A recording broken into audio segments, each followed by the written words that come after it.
Outro erro, acreditar que receita digital é igual receita digitalizada. Isso é muito comum.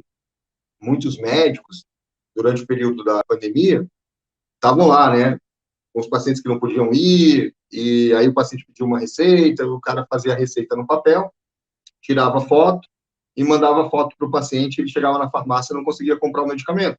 Por quê? A foto é uma cópia, não é a receita original. Então, para valer, né, a receita tem que ser uma receita digital, assinada eletronicamente com certificado digital ICP Brasil. Então, é uma certificação que dá autenticidade àquele documento. Isso vale para qualquer documento médico. Então, não adianta fazer na mão, tirar foto ou fazer um PDF e mandar para o paciente. Esse é um erro que muitos médicos cometem, achando que estão fazendo telemedicina. Outro, acreditar que não é possível fazer telemedicina pela ausência do exame físico. Muitas vezes, no dia a dia, a gente tem várias situações que a gente não há nenhuma necessidade de fazer o exame físico. E você, com a anamnese, já resolveu aquela situação. Muitas vezes a gente faz até o exame físico como uma rotina, é quase como como é que eu vou falar assim, um ritual, certo?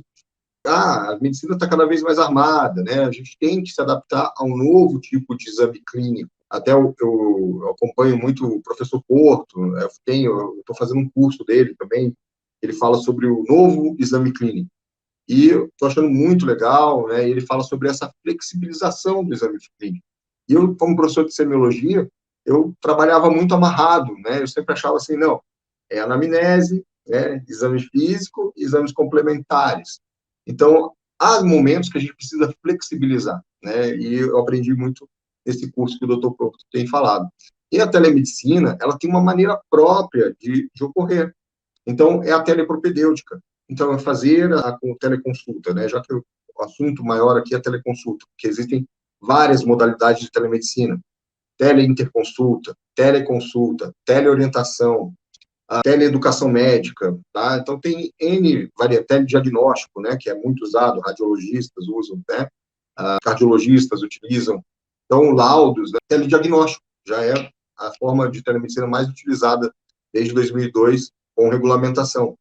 Então, você tem uma maneira certa de fazer isso. Videochamada, eu sempre acho que teleconsulta tem que ser feita por videochamada, porque você vai ver o paciente, você consegue analisar se ele está em bom estado geral ou não, se ele está lúcido, orientado no tempo e no espaço. Existe um excelente artigo brasileiro sobre o exame físico à distância neurológico. É muito interessante. Você consegue avaliar, não todos, mas alguns pares cranianos você consegue avaliar. E com muita boa vontade, você pode pedir auxílio para um acompanhante do paciente e ele ir passando informações, ou o paciente também. Então, você faz um exame físico à distância orientado. Claro que tem situações que não tem como. Existe estetoscópio eletrônico que envia o som à distância, plenamente possível. E cada vez mais vai ter tecnologia, como eu falo, eles vão botar no celular um microfone potente, o cara vai encostar no tórax dele e você vai fazer a ausculta à distância. Já existem equipamentos que fazem isso, mas não são populares. Mas também não era popular as pessoas terem oxímetro de pulso em casa. E se tornou popular. Também não era popular as pessoas terem um aparelho de aferir a pressão em casa. Hoje é popular. E com esses equipamentos que as pessoas têm em casa, você também consegue extrair muitas informações importantes, tá? Então, é possível, sim, fazer telemedicina. Claro, existem limitações em relação a algumas situações que exigem o exame físico. E, claro, sempre a consulta presencial vai ser consulta padrão ouro. Então, isso a gente não tem discussão. Eu sou professor de semiologia, não vou falar diferente disso. Os 3 erros comuns que os médicos cometem, o terceiro é dar orientações pelo WhatsApp e não registrar o atendimento no prontuário. Isso aí é a pior coisa que você está fazendo. Se você faz isso, é a pior coisa que está fazendo. Por quê?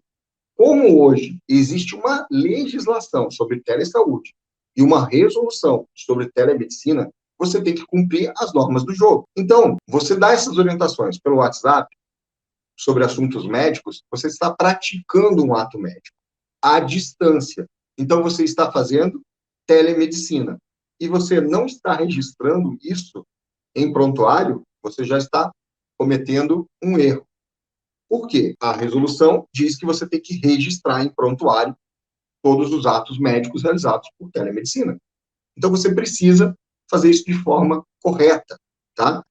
Então, você está comprometendo o seu ato médico. E outra coisa, quantos de vocês recebem perguntinha lá no Instagram, no WhatsApp? As pessoas mandam uma pergunta, a gente tem boa vontade, às vezes responde, orienta, mas chega num ponto, vamos dizer, que a pessoa está com tosse, né? Que é muito comum. Estou com tosse. O que eu tomo? Né? Ou então, você que é dermatologista, a pessoa manda uma foto, tira uma foto de uma lesão de pele e manda, né? Oi, boa noite, doutora. É bem a noitinha que você quer ir dormir, né? Pá, boa noite, doutora. O que é isso? Aí manda uma foto da lesão de pele sem nenhuma história, você não sabe nada. Então, o que é isso? Você está comprometendo o seu ato médico se você ficar respondendo, às vezes até passando conduta, né? Tá? Então, você precisa formalizar isso. Além disso, você não está recebendo os honorários pelo teu serviço prestado. Né? Então, muita gente, mas é um favorzinho, né? Não tem essa. Quando tem algum problema, ninguém quer saber se foi favor. Vai acabar tendo que mostrar lá se tem um prontuário, se foi registrado esse atendimento, o que você fez, o que deixou de fazer. Então, na hora que dá problema, ninguém faz favorzinho. E ninguém lembra que você fez um favorzinho, que você deu aquela ajudadinha. Então, não faça isso. Não é também para ser grosseiro. Não vou te responder. Não, vai lá. Fala que você precisa ter mais informações, que hoje em dia é possível formalizar esse atendimento, fazer ele de forma correta, que existem regras e tudo mais. Inclusive, dentro do curso de formação telemedicina na prática, eu tenho uma aula sobre isso, né, que chama Convertendo Consultinhas de WhatsApp em Consultas Formais. E eu chamo essas consultinhas de WhatsApp aquelas consultinhas de corredor. E quando você estava passando no corredor da enfermaria, alguém te pegava lá, o que é isso aqui? Meu filho está assim, eu tenho esse exame aqui, dá uma olhadinha nesse exame. Cara, dá uma olhadinha no exame sem história não é nada, é um monte de número, né? Então, você precisa trazer a formalização desse atendimento. E outro ponto é aquilo que eu falei para vocês. O WhatsApp é conversa de grupo, meme, diversão, né? Bom dia, boa tarde, boa noite da avó, da tia. Então, as pessoas não veem aquilo como algo formal. Agora, você fala que precisa formalizar esse atendimento, que precisa registro em prontuário, que a pessoa vai receber um link, que a secretária vai entrar em contato para agendar. Então, você traz a formalidade do ato médico, e precisa ser assim. O ato médico, ele é formal e ele é ritualístico. Né? No exame clínico, presencial, tem o seu ritual. E na telemedicina também tem o seu ritual. Agora, como é que eu vou ampliar os meus atendimentos por telemedicina? Esse é um outro ponto que muita gente quer saber, certo? Então, existem dois modelos, né? O consultório híbrido e o consultório 100% online.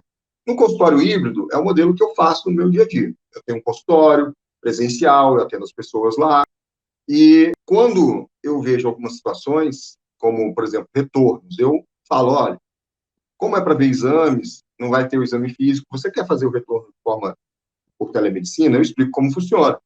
A pessoa, às vezes, fala, eu quero, tal. Então, eu faço assim. Às vezes, ocorre o inverso.